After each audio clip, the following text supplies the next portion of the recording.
الله نحمده ونستعينه ونستغفره ونؤمن به ونتوكل عليه ونعوذ بالله من شرور أنفسنا ومن سيئات أعمالنا من يهده الله فلا مضل له ومن يضلله فلا هادي له وأشهد أن لا إله إلا الله وحده لا شريك له وأشهد أن محمدًا عبده ورسوله اللهم صل على محمد وعلى آل محمد كما صليت على إبراهيم وعلى آل إبراهيم إنك حميد مجيد اللهم بارك على محمد وعلى آل محمد كما باركت على إبراهيم وعلى آل إبراهيم إنك حميد مجيد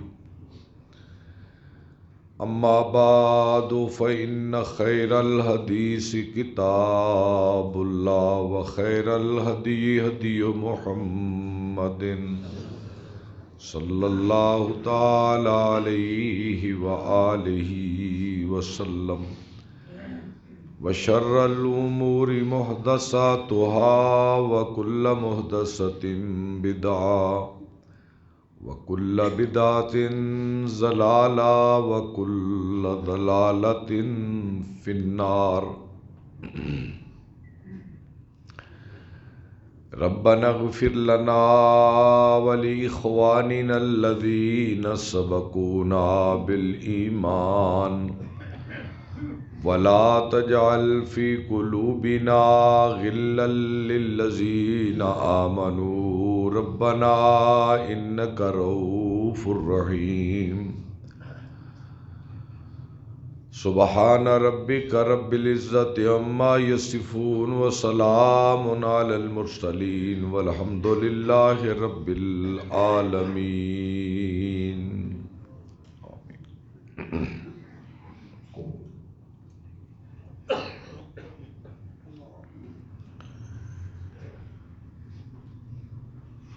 اور وہ لوگ جو دعائیں کرتے ہیں اے ہمارے پروردگار ہمارے ان بھائیوں کو معاف کر دے جو ہم سے پہلے حالت ایمان میں اس دنیا سے چلے گئے اور ہمارے دلوں میں ان اہل ایمان کے لیے کوئی بھی بغض ہمارے دلوں میں نہ رہے. اے اللہ تو بڑا ہی رؤوف اور بڑا ہی رحم والا ہے.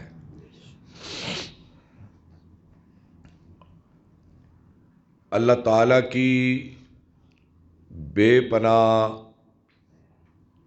تسبیح و تمجید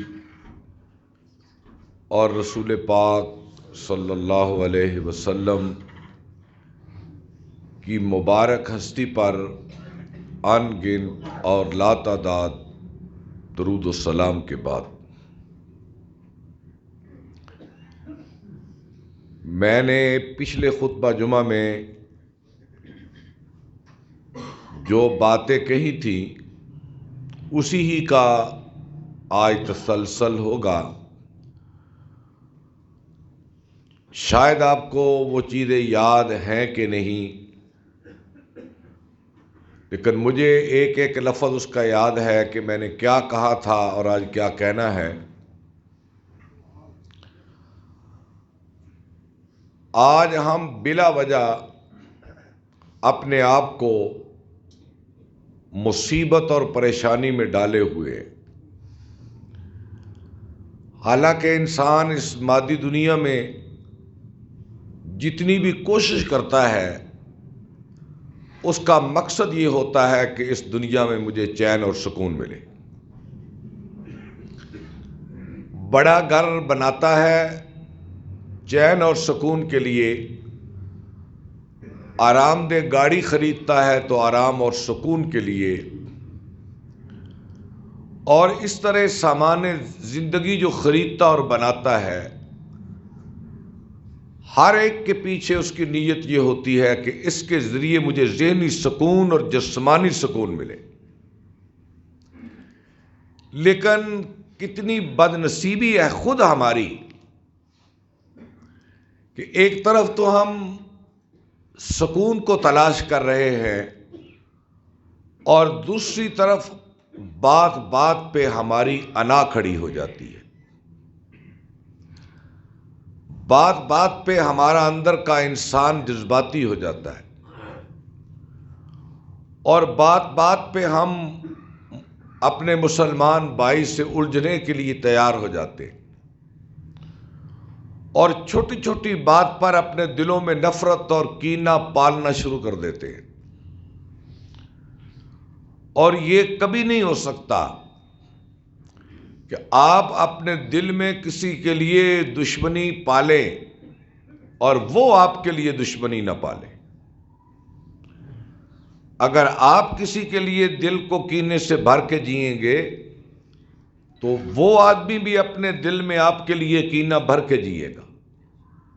کہتے ہیں نا، دل کو دل سے راہ ہوتی ہے۔ اگر میں ایک آدمی کے لیے اچھا سوچتا ہوں تو فطرت اس بات کا تقاضا کرتی ہے کہ وہ بھی میرے لیے اچھا سوچتا ہوگا، اور اگر میں اس کے لیے برا سوچتا ہوں تو یقیناً وہ بھی میرے لیے برا سوچتا ہوگا۔ اگر میں اس کے سامنے کانٹے بچھا رہا ہوں تو وہ پھول نہیں بچھائے گا۔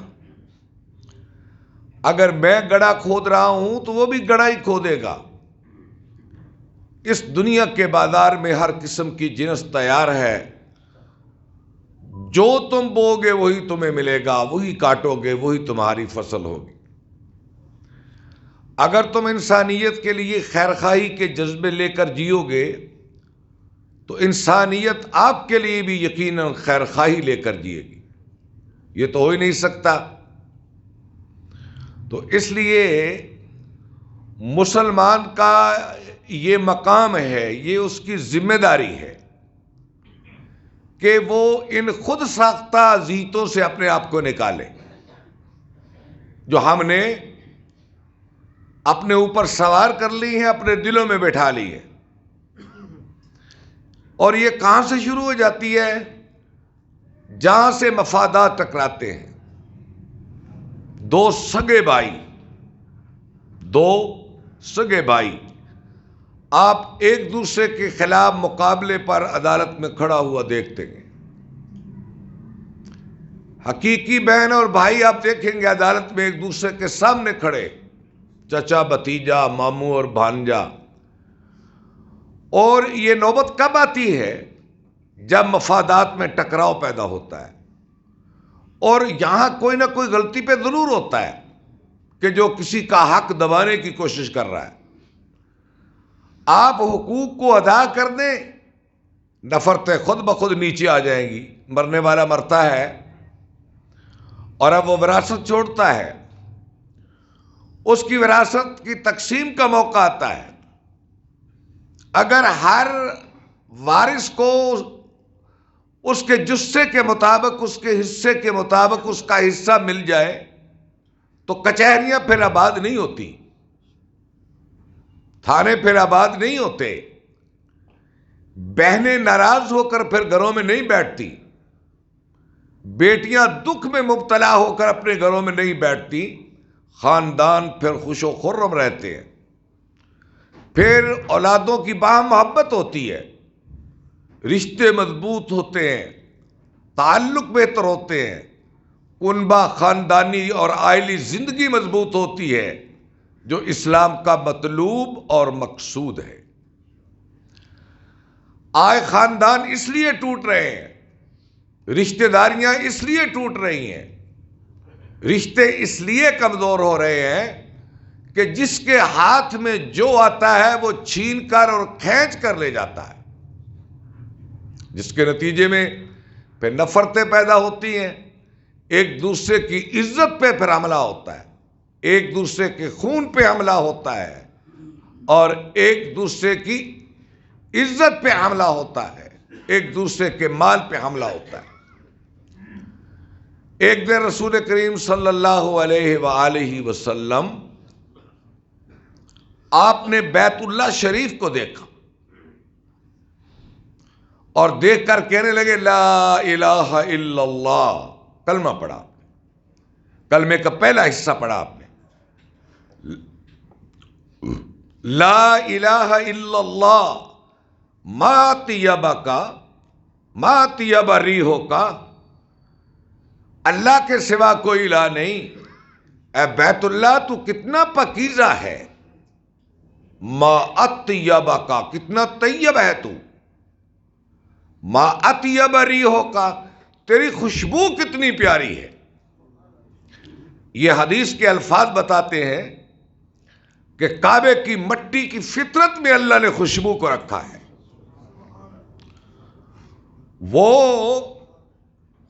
وہ مٹی، وہ اینٹیں،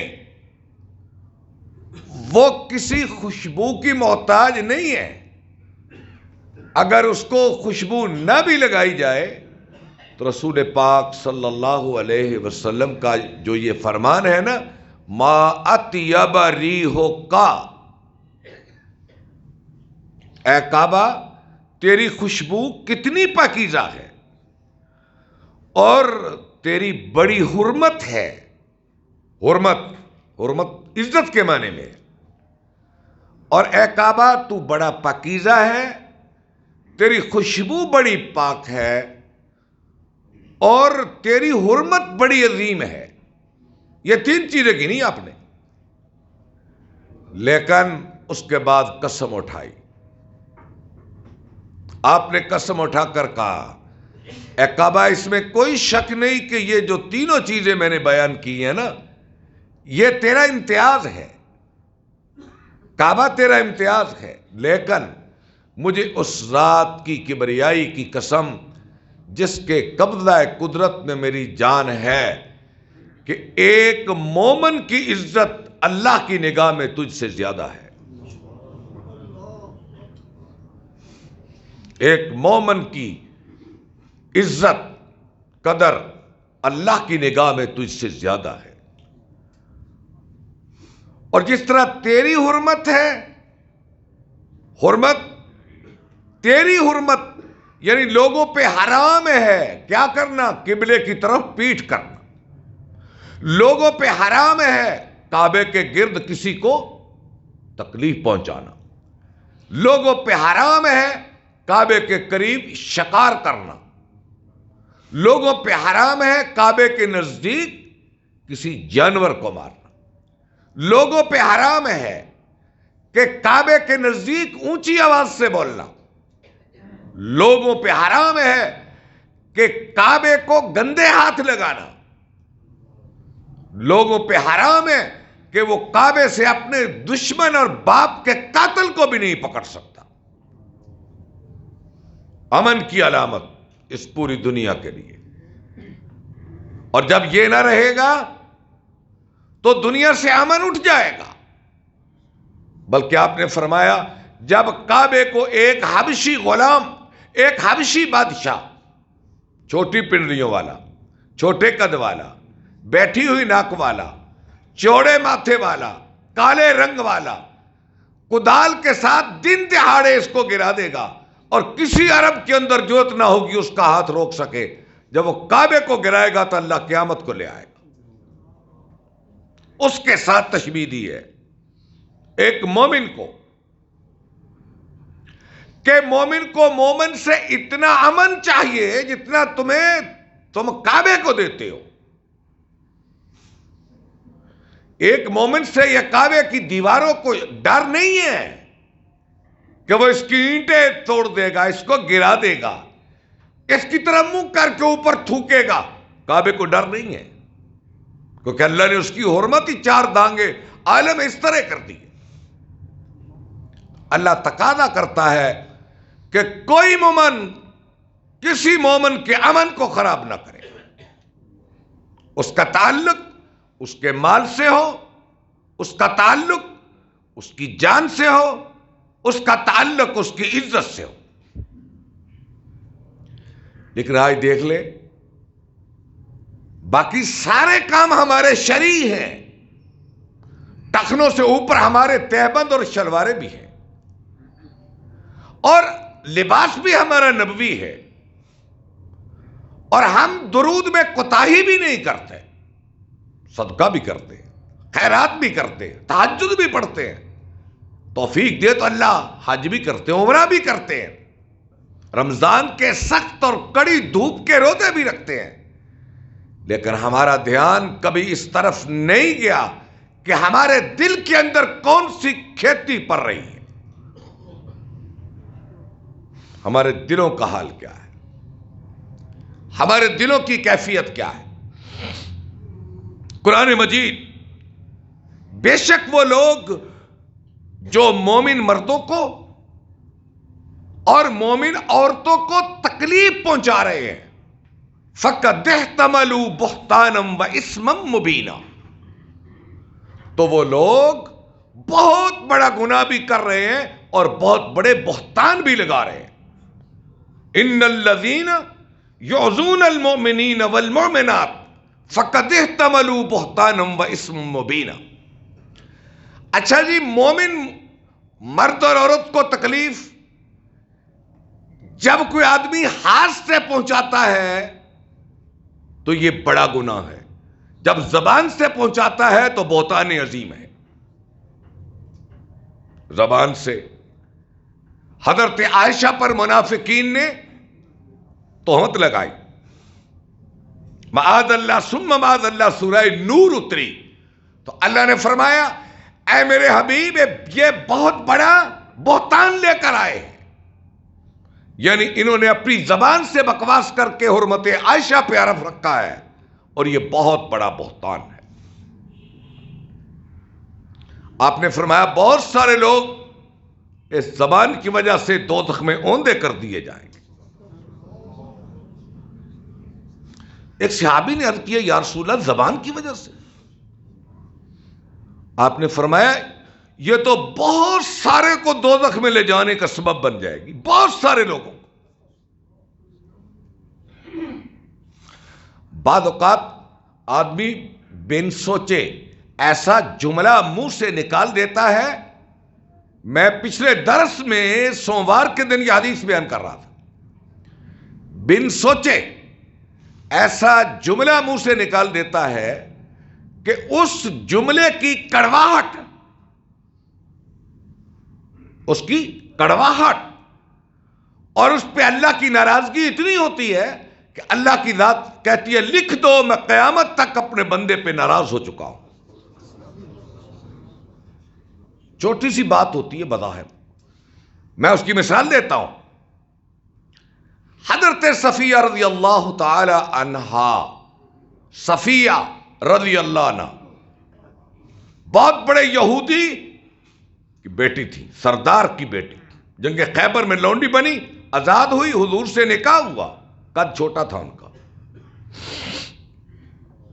اور ام المومنین حضرت عائشہ رضی اللہ تعالی عنہا کا قد دراز تھا، بڑا تھا، اور انہیں فخر بھی تھا میں ابو بکر کی بیٹی ہوں۔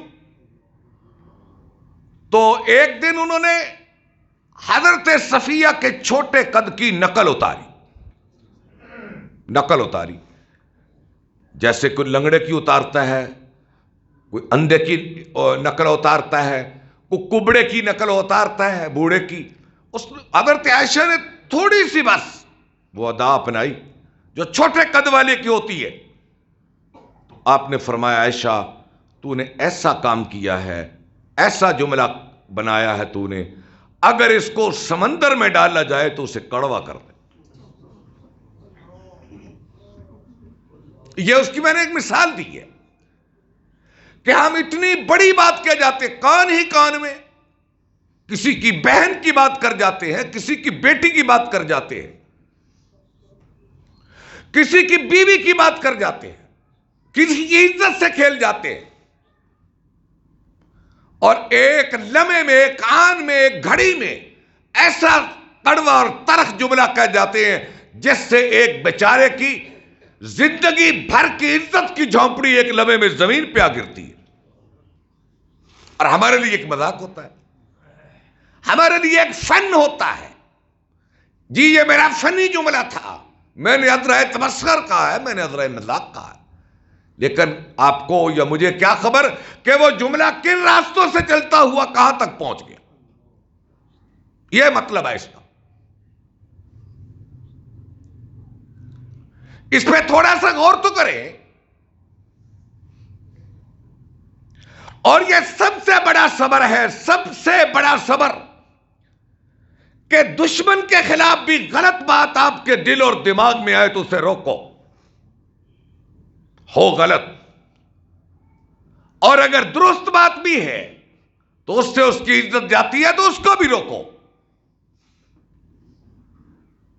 آج دیکھ لیں، ایک لمحے میں ہم لوگوں کی عزتوں سے کھیلتے ہیں، نمازیں بھی پڑھتے ہیں، عزتوں میں سے بھی کھیلتے ہیں، حج بھی کرتے ہیں اور غیبت بھی کرتے ہیں۔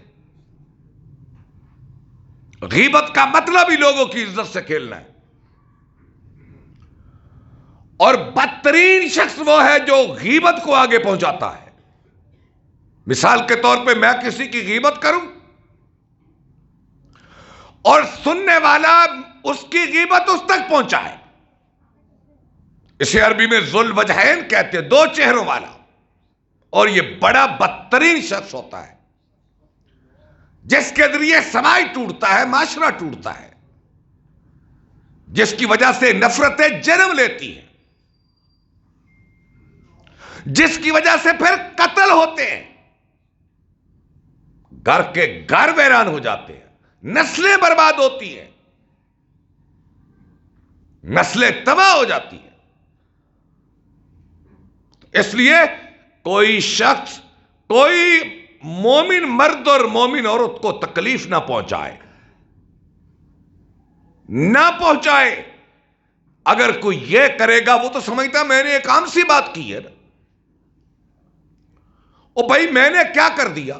اس لیے ہم جس نبی دو جہان کے امتی ہیں، آپ کی عادت مبارکہ تھی کہ آپ کسی کو آر نہیں دلاتے تھے، آپ کسی کی بات کی مذمت نہیں کرتے تھے۔ اگر مجلس میں کوٹ کر اونچی آواز سے بدو بات کرنے لگتا تو آپ اس کی توہین نہیں کرتے تھے۔ آپ کی مجلس میں حرمت پامال نہیں ہوتی تھی، بلکہ انسانوں کو عزت ملتی تھی۔ دو جہان کے سردار جن کا جبریل دربان بنا ہوتا تھا، ملائکہ قطار اندر قطار اترتے تھے، جب وہ یمن کے بدوؤں کو، حبش کے ویشیوں کو مسجد نبوی میں یہ کہہ کر ایھا الاخوان، اے میرے بھائیوں،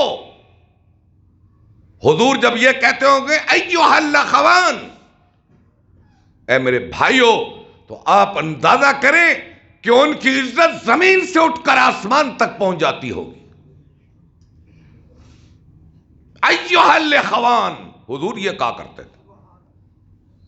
آپ کسی کی لونڈی کو لونڈی نہیں کہتے تھے، آپ غلام کو غلام نہیں، نوکر نہیں کہتے تھے، کبھی آپ نے بلال کو غلام نہیں کہا۔ آپ اندازہ کریں کیا یہ سبق نہیں ہے رہتی دنیا تک انسانیت کے لیے کہ اللہ کے نبی صلی اللہ علیہ وسلم نے فتح مکہ کے روز بلال کو کعبے کی چھت پہ چڑھایا ہے اور کہا بلال اذان دے دو، اور کیا یہ کل کلاں ابھی 10 سال پہلے، 8 سال پہلے یہی بلال مکے کی ان گلیوں میں مارے نہیں کھا رہا تھا؟ بلال کی کوئی حیثیت تھی ان گلیوں میں؟ ان پہاڑوں کی پگڈنڈیوں پر یہی بلال مارے کھایا کرتا تھا، جس کے پاس تمام لباس بھی نہیں تھا پورا لباس پہننے کے لیے، اور جسے پتہ ہی نہیں تھا کہ انسانیت کیا ہوتی ہے، اس کے حقوق کیا ہوتے ہیں، اس کا احترام کیا ہوتا ہے، اسی شخص کو نبی دو جہان نے کعبے کی چھت پہ چڑھا کر کہا بلال اذان دے دو،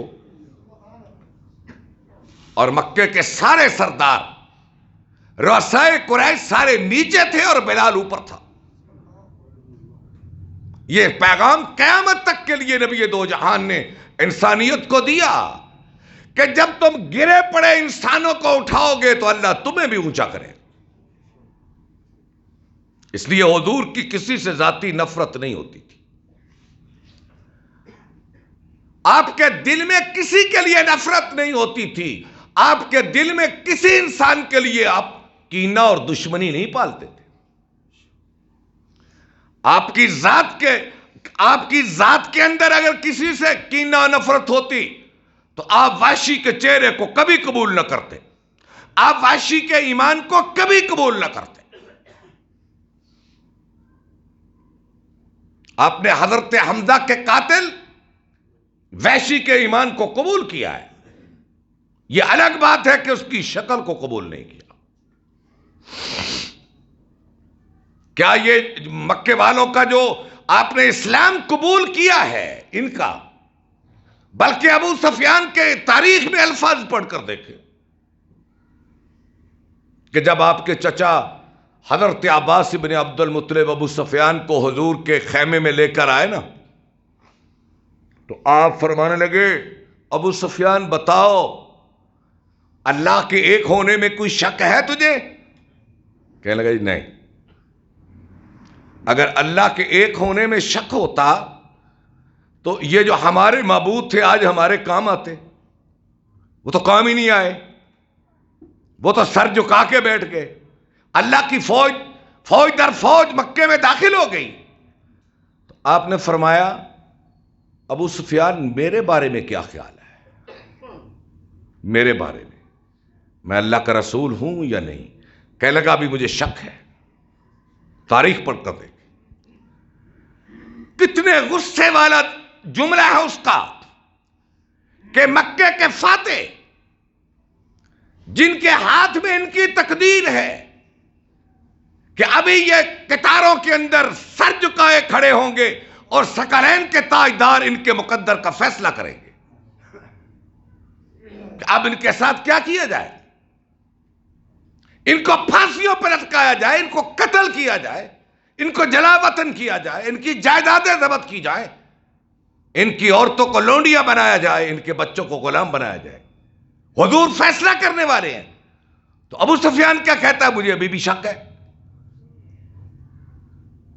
یا علاج تو اس کا کچھ اور ہونا چاہیے تھا نا، کہ جس طرح سے حضور کو تکلیف اس موقع پر پہنچائی ہے کہ اسلام کی فوج جس کے جلوں میں حضور تھے، دائیں بھی بائیں بھی، انصار کا وہ قافلہ جو لوہے کے اندر ڈوبا ہوا تھا، گھوڑوں پہ سوار تھا، اور ابو سفیان خود یہ جملہ کہتا ہے عباس اب تیرے بھتیجے کی ٹکر کا کوئی عرب میں باقی نہیں رہا۔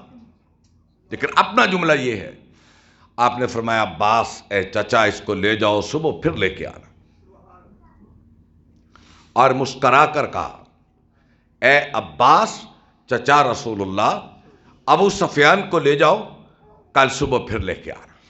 رات گزری، وقت دیا، صبح آیا، آپ نے فرمایا ہاں بے ابو سفیان میرے بارے میں تیرا کیا خیال ہے؟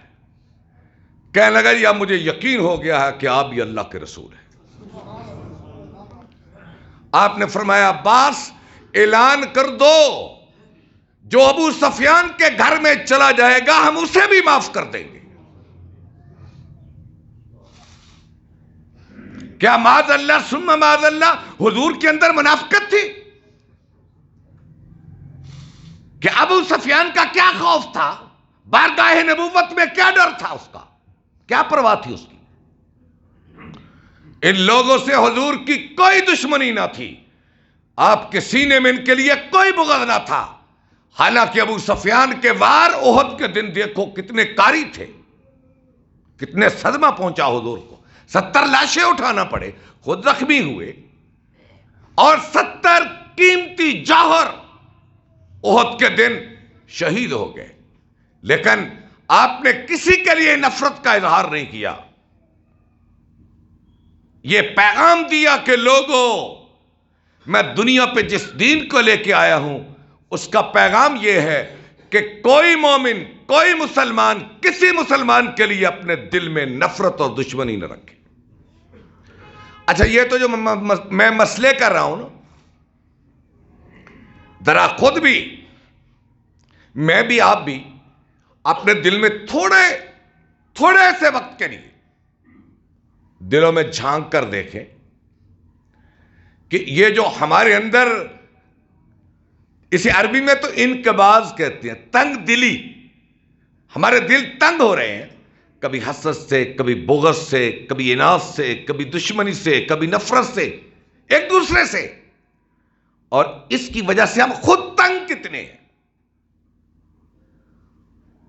کتنی تکلیف میں مبتلا ہے، اور یہ ایک باقاعدہ بیماری ہے۔ آپ زیادہ دیر سٹریس میں رہیں کسی بھی چیز سے، آپ ذہنی مریض ہو جائیں گے، آپ کے جسم میں بیماریاں لگنے لگیں گی، اور اسی لیے آپ نے فرمایا مومن کبھی ہوتا ہے کیونکہ ان چیزوں سے بری ہوتا ہے۔ جب آدمی کے دل میں یہ فلمیں یہی چلیں کہ وہ میرا دشمن، اس کو میں نے قتل کرنا ہے، اس کو کروانا ہے، اس کا لہو بہانا ہے، اس کی زمین جائیداد میں نے چھیننی ہے، اور کتنے افسوس کی بات ہے کہ ایک مسلمان کو کرائے پہ قتل کرتا ہے۔ ہر روز آپ خبریں سنتے ہیں، کرائے پر 1 لاکھ، 2 لاکھ، 3 لاکھ، 4 لاکھ، جس کو چاہو قتل کروا لو۔ خون مسلم اتنا ارزا ہو گیا، اور ہماری توجہ پتہ نہیں کدھر ہے۔ ہمارے ممبر کے مسائل اور ہیں، ہماری سیاست کے مسائل اور ہیں، ہماری چدراہٹ کے مسائل اور ہیں۔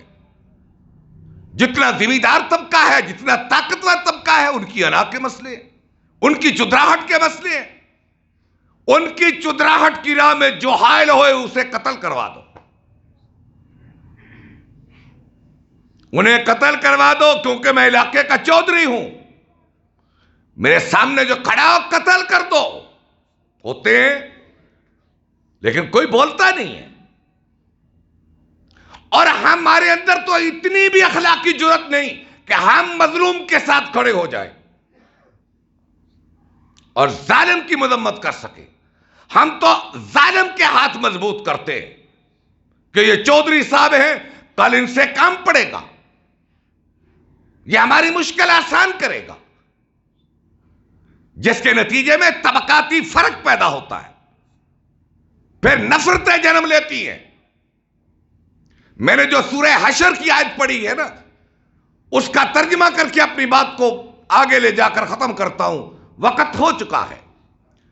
اللہ رب العزت نے سورہ حشر میں قبیلہ بنی نذیر، یہودیوں کا ایک قبیلہ تھا، وہ بغیر جنگ کے فتح ہو گیا، اللہ نے ان کا مال دیا، تو ایک لمبا واقعہ سورہ حشر میں چلا آ رہا ہے۔ تو وہاں اللہ نے اہل ایمان کی خوبیاں بیان فرمائی کہ ایماندار کون ہوتا ہے، ایمان کس کے پلے ہوتا ہے، ایمان کس کے پلے ہوتا ہے یا کس کے دل میں ہوتا ہے۔ وہاں ارشاد فرمایا والذین یقولون ربنا اغفر لنا ولاخواننا الذین سبقونا بالایمان، کہ وہ لوگ جو اپنے پیش روؤں کے لیے، اپنے اسلاف کے لیے، اپنے سے پہلے ایمان کی حالت میں دنیا سے جانے والوں کے لیے اپنی نمازوں کے بعد، اپنی تہجدوں میں، سجدوں میں یہ دعا کرتے ہیں کہ یا اللہ، جو ایمان کی حالت میں دنیا سے مسلمان چلے گئے انہیں معاف کر دے۔ اور ان کے بارے میں ہمارے دلوں میں کوئی کینہ، کوئی بغض، کوئی دشمنی اور کوئی نفرت نہ رہے۔ کیسی کمال دعا ہے! اس میں بہت ساری باتیں ہیں ضمناً کہ ایک آدمی دنیا میں دوسرے سے بغض رکھتا ہے، بڑی کمینگی ہے، اور مر جائے پھر بھی دشمنی رکھے، یہ اس سے بڑی کمینگی ہے۔ کیا خیال ہے کہ جو مر جائے اسے تو سنگ دل سے سنگ دل بھی معاف کر دیتا ہے، مرنے کے بعد بھی ہم اس سے دشمنی رکھیں تو ہمارا ایمان پھر نہیں ہے۔ یہ قرآن کہنا چاہتا ہے۔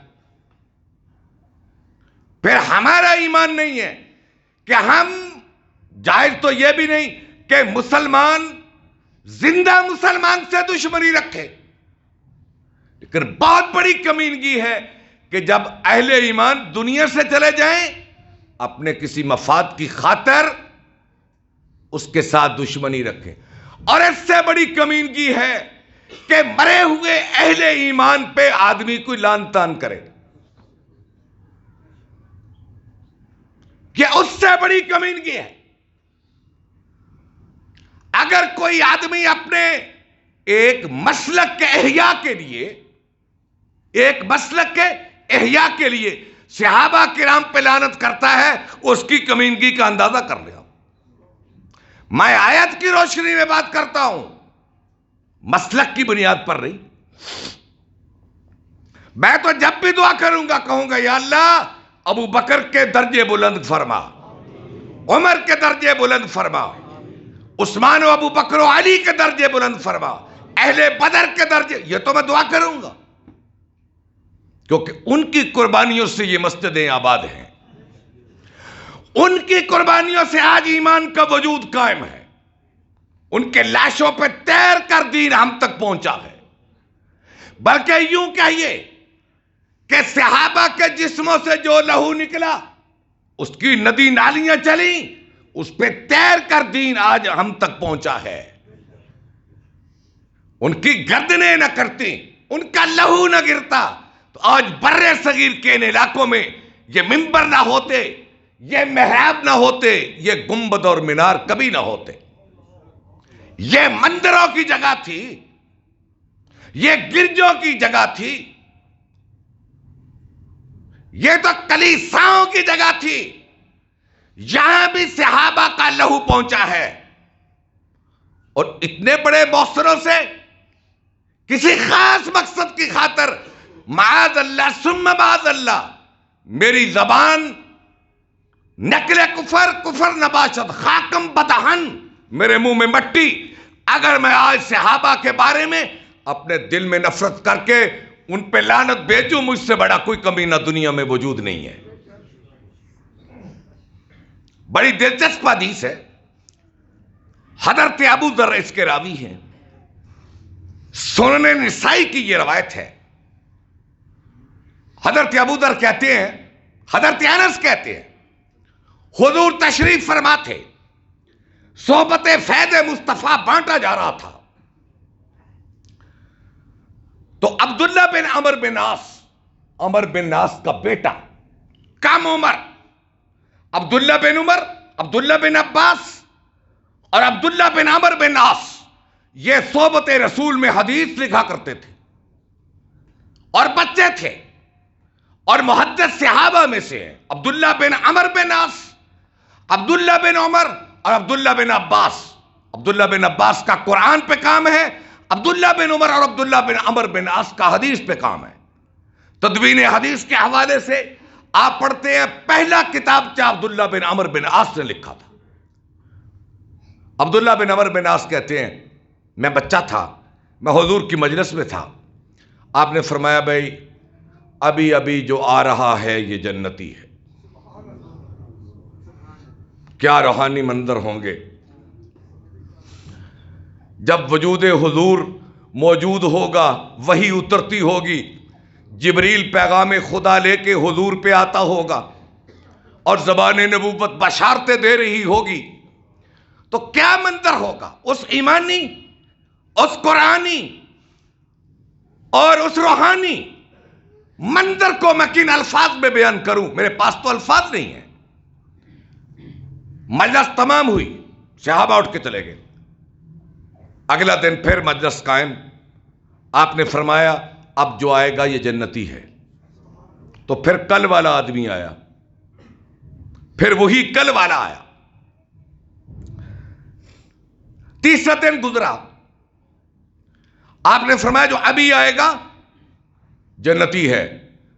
تو وہ وہی آیا جو پہلے دن بھی آیا تھا، دوسرے دن بھی آیا اور تیسرے دن بھی آیا۔ عبداللہ بن عمرو بن عاص کہتے ہیں مجھے بڑی جستجو ہوئی کہ میں ایسے تو زمانے نبوت سے جنت کی بشارتیں حضور دیتے تو تھے لیکن بہت کم، منتخب صحابہ ہیں، عمار ہیں، علی ہیں، سلمان ہیں اور اس جیسے اور بھی کچھ صحابہ ہیں، لیکن یہ تو عامی صحابی ہے، عامی، کوئی نامور صحابی نہیں ہے یہ۔ میں نے سوچا میں بہانے سے اس کے گھر میں گیا، میں اس کی راتیں دیکھوں کہ کیا خاص چیز ہے کہ زبان نبوت اسے جنت کی بشارت دے رہی ہے۔ کہتے ہیں میں بہانے سے 3 راتیں اس کے گھر میں گزاری، میں نے کچھ نہ دیکھا، معمول کی عبادت جو میں کرتا تھا وہی وہ کرتا تھا، میں نے کچھ نہیں دیکھا۔ آخر کار میں نے تیسرے دن سوال کیا، چچا جان آپ کے بارے میں اللہ کے رسول نے یہ کہا ہے، کون سی ایسی امتیازی وصف ہے آپ میں؟ کہنے لگے بیٹا نمازیں تو آپ نے میری دیکھ لی کہ میری عبادت کیسی تھی۔ ایک چیز ہے میرے دل میں جسے میں اللہ کو گواہ کر کے کہتا ہوں، واللہ لا اجد فی نفسی غلا لأحد من المسلمین، اے بھتیجا اللہ کی قسم میں اپنے دل میں کسی مسلمان کے لیے کینہ نہیں رکھتا۔ تو یہ بشارت اس کو اس بنیاد پر دی گئی، اور حدیث کے اگلے الفاظ بھی ہیں، وَلَا أَحْسُدُهُ، اور نہ میں جو اللہ اپنے بندوں کو نعمتیں دیتا ہے کسی کے ساتھ حسد کرتا ہوں۔ اچھا ایسے آدمی کی تصویر تو بناؤ ذرا، اپنے دماغ میں بناؤ، رشتہ داروں میں تلاش کرو، دوستوں میں دیکھو کہ جو آپ کی نعمت دے کے خوش ہوتا ہے، اور خوشی مصنوعی کا بھی پتہ ہوتا ہے، حقیقی کا بھی پتہ ہوتا ہے۔ آدمی کے چہرے کے تیور بتاتے ہیں، اس کی چال ڈھال بتاتی ہے، اور انگریزی میں اسے باڈی لینگویج کہتے ہیں نا، وہ بتاتی ہے کہ اس کا ہنسنا مصنوعی ہے یا حقیقی۔ وہ کہتے ہیں نا چال اندر کا حال بتاتی ہے، بات اندر کا حال بتاتی ہے۔ جو آدمی بولتا ہے اندر وہی ہوتا ہے، گالی دے تو گندا اندر، اچھی بات کرے تو خیر اندر، جو بولتا ہے وہی اندر ہوتا ہے۔ جو کسی سے حسد نہیں رکھتا، ہر ایک کی نعمت کو دیکھ کے خوش ہوتا ہے، کسی کے بچے کو دیکھتا ہے لائق پیار کرتا ہے، چومتا ہے، دعائیں دیتا ہے، کسی کی اچھی چیز کو دیکھ کر خوش ہوتا ہے، حقیقی خوش ہوتا ہے، اور دشمنی نہیں رکھتا۔ آپ دیکھیں یہ کیسا گلاب کا پھول ہے، یہ مسلمان کیسا پھلدار درخت ہے، کیسا خوشبودار درخت ہے، کیسا سایہ دار درخت ہے، جس سے چلنے والا آرام بھی کرتا ہے، بھوک لگے تو کھاتا بھی ہے، اور سونگنا پڑے تو سونگتا بھی ہے۔ اللہ اور اس کے رسول کا مطالبہ ہے کہ میرے بندو ایسے آؤ۔ تمہیں نماز میں بھی لذت، ہم تو نماز میں بھی انتقام کے منصوبے بناتے رہتے ہیں کہ نماز کے بعد فارغ ہو کر یہ منصوبہ چلے گا، اس طرح رشتہ دار کو تنگ کروں گا، اس طرح ستاؤں گا، جلاؤں گا۔ خیر یہ آگے لمبی بات ہے، چلائیں گے، پھر وقت کافی ہو چکا ہے۔ وآخر دعوانا ان الحمد للہ۔